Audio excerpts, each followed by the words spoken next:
नमस्कार विद्यार्थी मित्रांनो, क्रिएटिव्ह मॅथ्स मराठी या आपल्या लाडक्या युट्यूब चॅनलमध्ये पुन्हा एकदा तुमच्या सगळ्यांचं सहर्ष स्वागत आहे. व्हिडिओ खूप महत्त्वाचे आहे मित्रांनो, कारण मराठी व्याकरणावरती आज आपण चर्चा करतो. इयत्ता 10वी मराठी व्याकरण, मराठी मीडियम आणि सेमी इंग्रजीच्या विद्यार्थ्यांसाठीची ही व्हिडिओ आहे. याच्यामध्ये आपण कुमार भारती या मराठीवरती चर्चा करणार आहोत. तर व्याकरणावर चर्चा करतोय. व्याकरणावरची ही अतिशय महत्त्वाची व्हिडिओ आहे, कारण आजच्या व्हिडिओमध्ये व्याकरणाचे सगळे घटक कव्हर होणार आहे. कारण मार्च 2023च्या बोर्डाच्या परीक्षेमध्ये व्याकरणावर आधारित जे काही प्रश्न विचारले होते ते आपण आज बघणार आहोत. तर आज 2023ची बोर्डाची प्रश्नपत्रिका बघूयात, नंतर मग दुसरी हळूहळू सगळ्या प्रश्नपत्रिकांमधले प्रश्न आपल्याला बघायचे आहेत. त्यामुळे ही व्हिडिओ खूप इम्पॉर्टंट आहे. जाऊयात पुढे मित्रांनो. पुढे जाण्याच्या अगोदर एक छोटीशी रिक्वेस्ट आहे.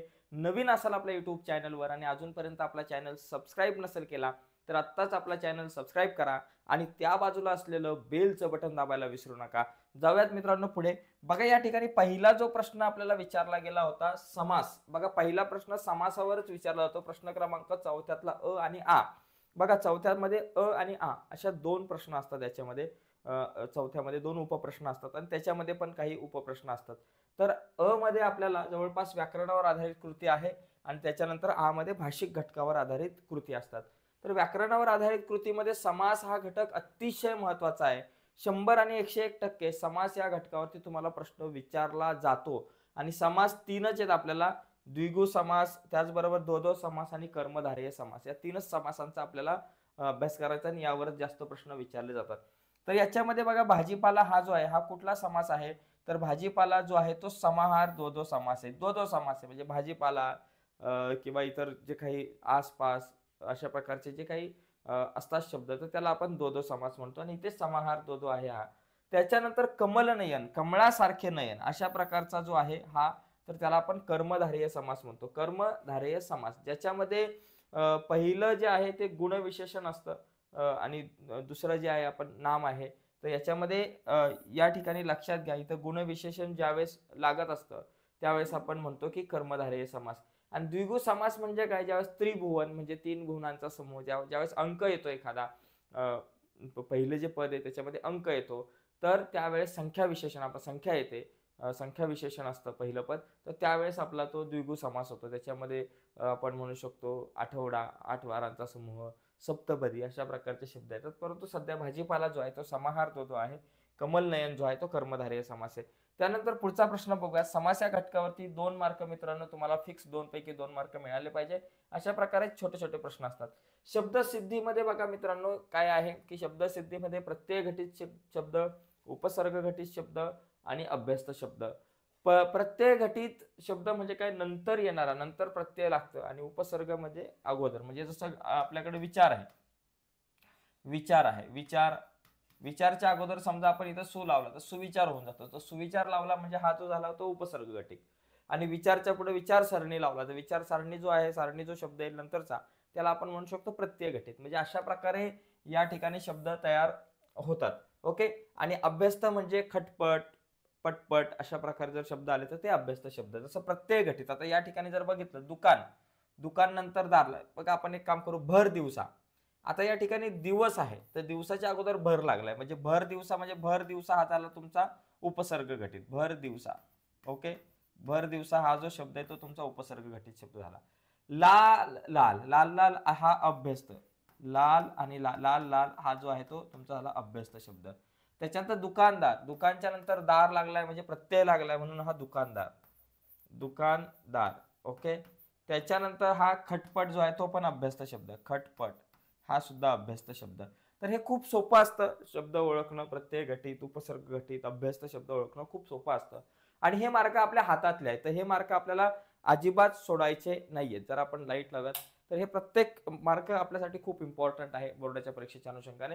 त्यानंतर पुढचा बघा, हे 2 आणि 2 4 मार्क हातातले आहेत. त्याच्यानंतर आपल्याला अ मध्ये आणखी तिसरा एक महत्वाचा प्रश्न आहे, तो 4 मार्कांसाठी आपल्याला विचारला जातो, ज्याच्यामध्ये आपल्याला वाक्प्रचार आहेत. आता वाक्प्रचार याच्यामध्ये काय करायचं आपल्याला की कुठलेही 2 वाक्प्रचार आहे त्यांचा अर्थ सांगायचा आहे आणि अर्थ सांगून त्यांचा वाक्यामध्ये उपयोग आपल्याला करायचा आहे.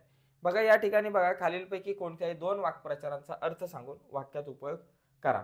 तर इथे कान देऊन ऐकणे. कान देऊन ऐकणे म्हणजे काय बाबा? काळजीपूर्वक ऐकणे. कान देऊन ऐकणे म्हणजे काळजीपूर्वक ऐकणे. गणिताच्या तासाला शिक्षकांचे गणिताचा किंवा बाबा आपण म्हणू शकतो की शाळेमध्ये आलेल्या प्रमुख पाहुण्यांचे भाषण सर्व विद्यार्थी कान देऊन ऐकत होते. असं आपण म्हणू शकतो, सर्व विद्यार्थी कान देऊन ऐकत होते. शाळेमध्ये आलेल्या प्रमुख पाहुण्यांचे भाषण सर्व विद्यार्थी कान देऊन ऐकत होते असं आपण लिहू शकतो. वाक्यात उपयोग करत असताना हा जो तुम्हाला दिलेला आहे वाक्प्रचार मूळ त्याचाच वापर करायचा आहे. लक्षपूर्वक ऐकणे वगैरे या शब्दाचा वापर करायचा नाही, अर्थ सांगायचा आहे आणि वाक्यात उपयोग करायचा आहे. कसब दाखवणे म्हणजे कर्तब दाखवणे, आपण असं म्हणू शकतो. तर त्याच्यामध्ये आपण म्हणू शकतो की शाळेमध्ये आलेला जादूगार आपले प्रयोग कसब आपले प्रयोग दाखवण्यासाठी कसब लावत होता किंवा कसब दाखवून आपले प्रयोग दाखवत होता, अशा प्रकारे आपण तिथे वाक्यात उपयोग करू शकतो. त्याच्यानंतर आनंद गगनात न मावणे म्हणजे खूप आनंदी होणे, त्याचा वाक्यप्रचार तुम्ही उपयोग करू शकता की बाबा गणेशचा शाळेमध्ये चित्रकला स्पर्धेत प्रथम क्रमांक आल्यामुळे त्याचा आनंद गगनात मावत नव्हता. आणि तगादा लावणे म्हणजे मागे लागणे. लहान मुलगी बाहुलीसाठी आपल्या आईच्या बाहुलीसाठी लहान मुलीने किंवा बाबा सविताने बाहुलीसाठी आपल्या आईच्या मागे तगादा लावला होता. तर अशा प्रकारे या ठिकाणी इथे तुम्ही अर्थ सांगून वाक्यात उपयोग करू शकताय. ठीक आहे, तर एकंदरीत सोपे आहे. म्हणजे इथे तुम्हाला 8 मार्क पहिल्या प्रश्नामध्ये आहे, ज्याच्यामध्ये समासाला 2 मार्क आहे, शब्दसिद्धी या घटकाला 2 मार्क आहे आणि हा जो वाक्प्रचार जो आहे त्याच्यासाठी तुम्हाला 4 मार्क आहेत. आणि वाक्प्रचार जे आहेत ते सगळे पुस्तकामधलेच असतात. पुस्तकामध्ये प्रकरण जी काही धडे आहेत त्या धड्यांवर आधारितच असतात. ठीक आहे, पुढचा बघा, या ठिकाणी आपण महत्वाचा मुद्दा बघूयात. पुढचा चौथ्यातला आ जो आहे ज्याच्यामध्ये भाषिक घटकांवर आधारित कृती आहे, त्याच्यामधला सगळ्यात पहिला मुद्दा आहे जो शब्द संपत्ती. तर त्याच्यामध्ये तुम्हाला समानार्थी शब्द लिहा, विरुद्धार्थी शब्द लिहा, हा एक महत्वाचा घटक असतो. तर इथे समानार्थी, डोळ्याला समानार्थी शब्द काय बाबा, नयन. ओके, झालं. त्याच्यानंतर वृक्षाला समानार्थी शब्द झाड. झालं. म्हणजे किती सोपं आहे, म्हणजे पहिले दुसरीचे हे प्रश्न आहे. इथे तुम्हाला एक पैकी 1 मार्क कसेही मिळाले पाहिजेत. त्याच्यानंतर शब्दांचे विरुद्धार्थी शब्द, वास्तवच्या विरुद्ध कल्पित किंवा अवास्तव लिहू शकता. सोयीच्या विरुद्ध तुम्ही गैरसोय लिहू शकता. तर एकदम सिंपल सोपे सोपे प्रश्न असतात. समानार्थी शब्द, विरुद्धार्थी शब्द. ओके, म्हणजे इथं तर या समानार्थी आणि विरुद्धार्थी म्हणजे 2 मार्क आपल्या हातातलेच असतात. त्याच्यानंतर खालील शब्दांचे वचन ओळखा किंवा वचन बदला असा प्रश्न येतो. इथं वचन ओळखायला सांगितलं. वह्या हा काय बाबा, अनेक वचन आहे. अनेक वचन, वह्या अनेक वचन. आणि त्याच्यानंतर मुलगा काय बाबा, एक वचन आहे. मुलगा एक वचनी शब्द आहे. त्याच्यानंतर खालील शब्दातील अक्षरांपासून 2 अर्थ शब्द तयार करा. तर ते विचार सारणीमध्ये म्हणजे तुमच्याकडे एक विचार शब्द तयार होऊ शकतो, 4 शब्द तयार होऊ शकतो. बघा, विचार 4, त्याचबरोबर रस पण शब्द तयार होऊ शकतो, त्याचबरोबर सर पण शब्द तयार होऊ शकतो. तर बरेचसे शब्द या ठिकाणी तयार होऊ शकतात. सर झाला, सर परत झाला, रस होऊ शकतो, सर होऊ शकतो, रस होऊ शकतो. म्हणजे हा एक शब्द दिला जाईल, त्याच्यापासून तुम्हाला 2च शब्द तयार करायचे आहेत. ते 1 मार्क आपल्या हातातले असतात. बरोबर. त्याच्यानंतर आपल्याकडे पुढचा जो प्रश्न आहे, लेखन नियमानुसार लेखन. तर इथं काय करायचं, कोणतीही 2 वाक्य, म्हणजे एकंदरीत तुम्हाला याच्यामध्ये हे वाक्य पुन्हा लिहायचं बरं का. जसं इथं गर्यारोहणाने, गर्या नसतं गिर्यारोहण असतं. मला खूप, खूप जो आहे तो उकार दुसरा असतो. म्हणजे इथं तुमच्याकडे असं पाहिजे, गिर्यारोहणाने, रोहणाने, ओके, मला खूप महत्वाचे धडे दिले. खूप महत्वाचे धडे दिले. बरोबर का, धडे दिले या ठिकाणी आपण इथं म्हटलं. इथे लक्षात घ्या, हे वाक्य लिहिताना त्याच्यामध्ये पूर्ण विराम वगैरे या सगळ्या गोष्टी नीट बघा. आता गिर्यारोहणाने बाबा तुम्ही 2 शब्द जे आहेत ते बदलले, ते चुकीचे होते, ते तुम्ही दुरुस्त केले. तर अशा प्रकारे इथं खाली रेषा मारायच्यात. त्याच्यानंतर अलीकडे, आता अलीकडे एक सुरेख परदेशी सिनेमा बघितला. आता अलीकडे इथं तुम्हाला दुसरी व्यालांटी पाहिजे, अलीकडे. ओके, असं पाहिजे इथे. हा, ओके. आणि एक सुरेख परदेशी सिनेमा म्हणजे सिनेमाला पहिली व्यालांटी असते, सिनेमा, असा सिनेमा पाहिजे आपल्याकडे. ठीक आहे.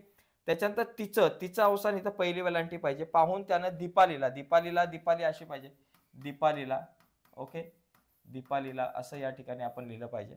त्याच्यानंतर सरपण नीट नसलं की या ठिकाणी आपल्याला दुसरी वेलांटी पाहिजे. गड्यांची फजितीला इथं अशी आपण या ठिकाणी फजिती लिहितो, फजिती. ठीक आहे. तर अशा प्रकारे आपल्याला हे बदल करून पूर्ण वाक्य आपल्याला लिहायचं आहे. तर एकदम सिंपल विषय असतो. तर इथे तुम्हाला 2 मार्क हातातले असतात. 2 वाक्य तुम्हाला, कुठलीही 2 वाक्य तुम्हाला या ठिकाणी लिहायचे आहेत, सोडवायचे आहेत. ठीक आहे. पुढचा बघा, शेवटचा प्रश्न हा असतो की भाषिक घटकांवर आधारित मधला हा जो प्रश्न आहे, खालील वाक्यात योग्य विरामचिन्हे घालून वाक्य पुन्हा लिहा. योग्य विरामचिन्ह घालायचे आणि वाक्य पुन्हा लिहायचं. आता याच्यात काय दिलंय, मी एवढं सगळं सांगितलं कारण मी तुम्हाला खूप जवळून पाहिलंय. आता हे वाक्य कोणाच्या वाक्य कोणतरी म्हटलंय आणि पाहिलंय हा काय प्रश्न नाहीये. तर एक सरळ विधान केलं म्हणजे इथे पूर्णविराम पाहिजे. त्याच्यात मी एवढं सगळं सांगितलं. याच्या इथं कॉमा पाहिजे कारण मी तुम्हाला खूप जवळून पाहिलं. म्हणजे इथे तुम्ही एक कॉमा दिला म्हणजे स्वल्पविराम दिला आणि इथं पूर्णविराम दिला, संपला विषय. एवढंच होतं. पारिभाषिक शब्द मराठी भाषेतील या ठिकाणी शब्द लिहायचे त्या शब्दांना. तर इथे वर्कशॉप म्हणजे काय बाबा, कार्यशाळा. वर्कशॉप मध्ये कार्यशाळा. वर्कशॉप म्हणजे कार्यशाळा. आणि त्याच्यानंतर एक्सचेंज म्हणजे देवाणघेवाण. देवाणघेवाण. देवाणघेवाण. तर बघा मित्रांनो, अशा प्रकारे आपण मराठीचं जे व्याकरण होतं, आजच्या या व्हिडिओमध्ये आपण व्याकरणावरचं जे काही घटक आहे तर त्यावर चर्चा केली आहे. जवळपास मित्रांनो हे 16 मार्क असतात. तर ते खूप इम्पॉर्टंट आहेत आणि हातातले आहेत आणि इथे तुम्हाला पैकीच्या पैकी मार्क मिळण्याची संधी असते. तर हे मार्क अजिबात सोडायचे नाहीत. आज आपण मार्च 2023 ची प्रश्नपत्रिका बघितली. उद्या आपण दुसरी एक प्रश्नपत्रिका बघू. रोज एक एक व्हिडिओ व्याकरणावरचा येईल आणि ही सिरीज नीट बघा, नीट समजून ठेवा. या सिरीज मधले सगळे व्हिडिओ जर तुम्ही बघितले तर 100% तुम्हाला या घटकामध्ये 16 पैकी 16 मार्क पैकीच्या पैकी मार्क मिळू शकतात. तर आजच्या या चर्चेमध्ये इथेच थांबूयात. तुम्ही संपूर्ण व्हिडिओ बघितली त्याबद्दल मी तुमच्या सगळ्यांचा मनापासून आभारी आहे. तर धन्यवाद मित्रांनो. जाता आता एक काम करा, नवीन असाल तर चॅनल सबस्क्राईब करा आणि त्या बाजूला असलेलं बेलचं बटन दाबा, जेणेकरून मी अपलोड केलेल्या प्रत्येक नवीन व्हिडिओची जी लिंक आहे, नोटिफिकेशन आहे ती तुमच्यापर्यंत पोहोचेल. बाय मित्रांनो, धन्यवाद.